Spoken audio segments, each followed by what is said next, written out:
आज की इस वीडियो में हम बात करेंगे ऐसे दो प्राणायामों के बारे में जो आपको बिल्कुल नहीं करने चाहिए अगर आप हाई ब्लड प्रेशर या उच्च रक्तचाप के मरीज़ हैं तो। प्रणाम, आपके और आपके सभी अपनों के लिए ढेर सारी प्रार्थना है।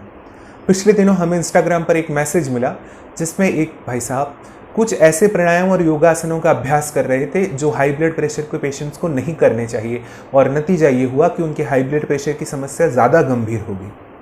इसलिए हमने इस बारे में वीडियो बनाने का सोचा। दरअसल हम में से बहुत से लोग बिना पूरी जानकारी एकत्र किए योगाभ्यास शुरू कर देते हैं, या फिर ऐसे लोगों की देखरेख में योगाभ्यास शुरू करते हैं जो कि सर्टिफाइड योगा टीचर या योगा थेरेपिस्ट नहीं होते हैं। इसलिए हमेशा अपना योगाभ्यास सर्टिफाइड योगा टीचर्स और योगा ट्रेनर्स की देखरेख में ही शुरू कीजिए, वरना ठीक होने की जगह हो सकता है कि आपको स्वास्थ्य को हानि हो जाए। अगर आप योगिक जीवन institute of yoga and naturopathy से जुड़कर ऑनलाइन योगा क्लासेस करना चाहते हैं तो मैंने नीचे डिस्क्रिप्शन बॉक्स में एक फॉर्म का लिंक दिया हुआ है, उस लिंक पर क्लिक कीजिए। वहां पर जाकर उस फॉर्म में अपनी सारी डिटेल्स फिल कर दीजिए और हमारे इंस्टीट्यूट के रिप्रेजेंटेटिव्स आपको कॉल करके हमारी लगातार चल रही ऑनलाइन क्लासेस के बारे में आपको जानकारी देंगे। तो आज अब उन दो प्राणायामों की बात करते हैं जो हाई ब्लड प्रेशर के पेशेंट्स को बिल्कुल नहीं करने चाहिए। उसमें से पहला है तीव्र गति से भस्त्रिका प्राणायाम। मैंने देखा है बहुत से ऐसे लोग जो हाई ब्लड प्रेशर के पेशेंट्स हैं वो बेहद तीव्र गति के साथ भस्त्रिका प्राणायाम करते हैं, कुछ इस तरह से।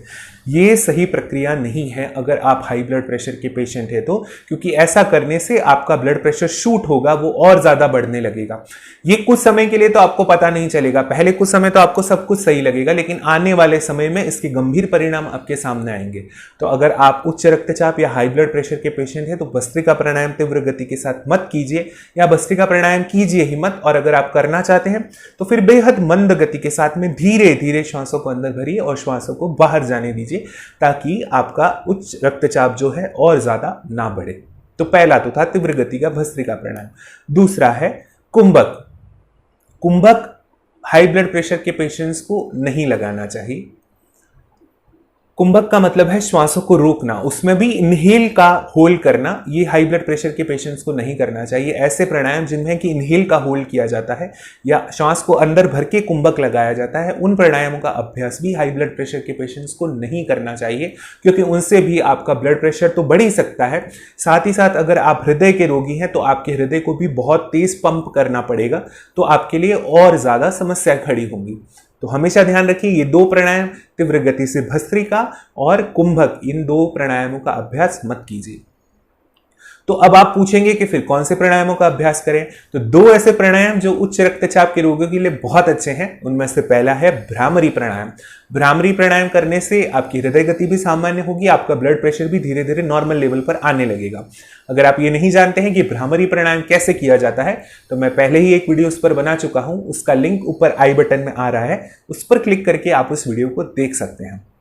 और दूसरा जो प्राणायाम है अनुलोम विलोम प्राणायाम। बिना कुंभक लगाए हुए अनुलोम विलोम प्राणायाम करने से भी आपका ब्लड प्रेशर जो है धीरे धीरे करके नॉर्मल स्तर पर आने लगेगा। अगर आप ये भी नहीं जानते हैं कि अनुलोम विलोम प्राणायाम कैसे किया जाना चाहिए तो मैं अपने एक और वीडियो में अनुलोम विलोम प्राणायाम करने का तरीका बता चुका हूं। आप ऊपर आई बटन में आ रहे लिंक पर क्लिक कीजिए और उस वीडियो को भी देख सकते हैं। ये तो थे कुछ जानकारियां, मैं एक बार फिर से संक्षिप्त में दोहरा देता हूं। दो प्राणायाम जो हाई ब्लड प्रेशर के पेशेंट को नहीं करने चाहिए वो है तीव्र गति का भस्त्रिका और कुंभक, और जो करने चाहिए वो है भ्रामरी और अनुलोम विलोम। इससे पहले भी मैं कुछ ऐसी योग मुद्राओं के बारे में बता चुका हूं, बहुत सरल सी योग मुद्राएं जिनके प्रतिदिन के केवल 5 से 10 मिनट के अभ्यास से भी धीरे धीरे आप अपने ब्लड प्रेशर को कंट्रोल लेकर आएंगे। अगर आपने वो वीडियो नहीं देखा है तो अभी राइट हैंड साइड में वो वीडियो आ रहा है, तुरंत जाकर उस वीडियो को भी देख लीजिए और अपना योगाभ्यास अभी से शुरू कर दीजिए।